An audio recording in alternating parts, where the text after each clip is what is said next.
This week, the Senate moved one step closer to passing the much talked about infrastructure plan. But the bill will still need some Republican support before a final passage. Joining us now, California Senator Alex Padilla. Good morning, Senator. Thank you for your time today. Good morning, Shelley. Good morning, Raul. Good to see you. Tell us a little bit more about this bill. What are some of the details in this?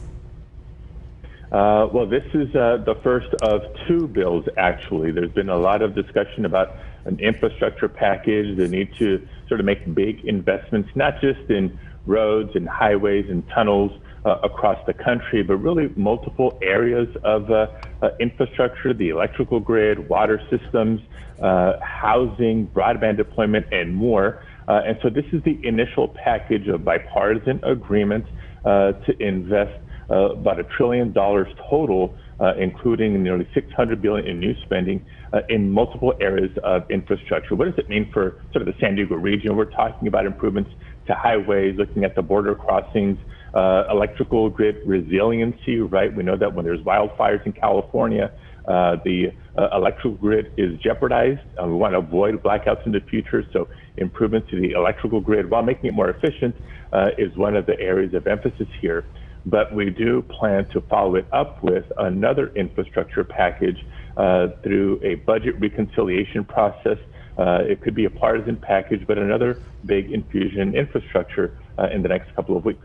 I wanted to talk to you about the fact that just the division in Washington, because usually infrastructure is like, it's an easy thing everybody can agree on, and it's usually a big win for whoever does it. But it's been difficult again. But then the Democrats were a little skeptical, Senator Mitch McConnell. But the fact that he even voted to open debate this was like, oh my God. Are you skeptical, or is that a ploy? Is that something that you believe is actually going to move forward now with his support, his blessing, if you will? Well, look, I'm actually very optimistic about the infrastructure package, the bipartisan package, because of the support of, not just barely enough Republicans to begin this process, to discuss it, debate it, vote for it on the floor of the Senate. It was a 67-vote passage, so significant bipartisan support here. So, it's encouraging. Earlier in the year, when we passed the American Rescue Plan, you'll recall, money for vaccines, for state and local government, for working families, that was on a partisan vote. Here we're doing infrastructure on a bipartisan basis.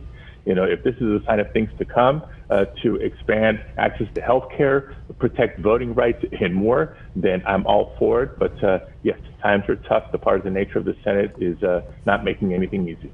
These projects, these programs, they cost money. There are people that say that this is just too expensive. What do you say to them?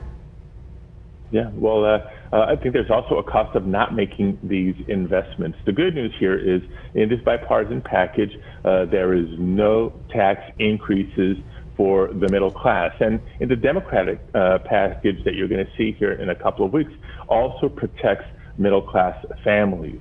Not in this bipartisan package, but for the follow-up, there likely will be some adjustments to tax rates for some of the wealthiest families in America, for the largest corporations that has been documented do not pay their fair share in taxes. This one is achieved through some savings and realizing that when we invest in our infrastructure, it stimulates the economy, and there's going to be those the economic growth and the tax revenues that come from that. Senator, I wanted to talk to you about the Delta variant right now, the mask mandate starting to slowly creep back in, county, state level, federal level, the White House. How do you foresee the fall and the winter seasons looking now? Because everybody's kind of feeling more comfortable with, we're getting back to normal. The Delta variant rears its ugly head.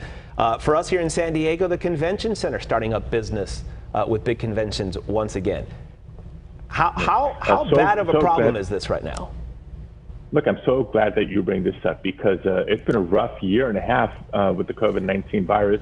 Just when we think we're on the verge of getting to the other side of the curve, we have this Delta variant, which we knew early in the pandemic, it was a race between vaccine distribution and variants appearing. And the answer to your question is, it depends on us. So to everybody out there who's been vaccinated already, thank you, thank you, thank you. For people who haven't been vaccinated yet, what the heck are you waiting for? Vaccines are available. Vaccines are free. You do not need proof of insurance. make your appointment, get vaccinated. Now, it's only when we all listen to the recommendation and advice of the public health experts that we'll be able to get to the other end of this virus and reopen the economy and our schools, put kids in schools safely. When you say, what the heck are you waiting for? Has there been an answer from any level to that question when you guys are kind of saying, you know, we thought, the president yesterday said, we thought we would be in a much better place when we got the vaccine. We thought it would be more of a no-brainer than it has become. So what the heck are they thinking? When you say that, what do you say to those people who are strongly against it?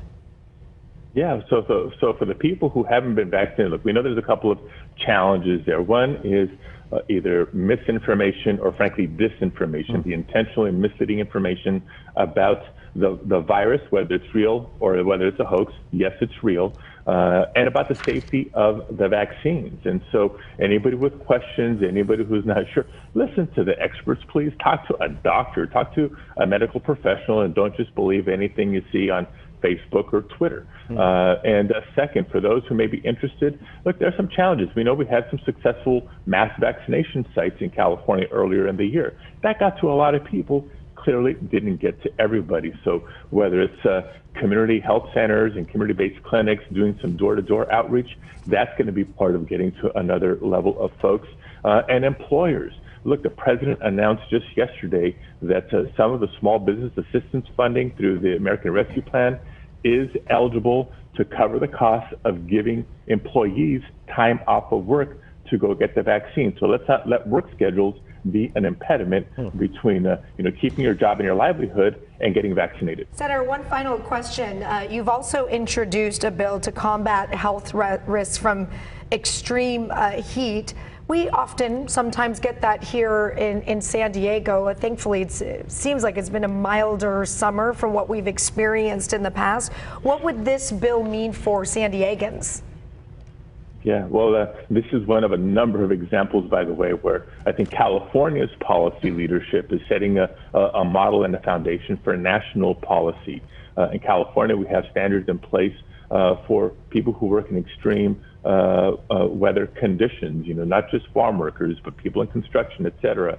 And so whether it's limiting hours, making cool shade and water available, those sorts of things.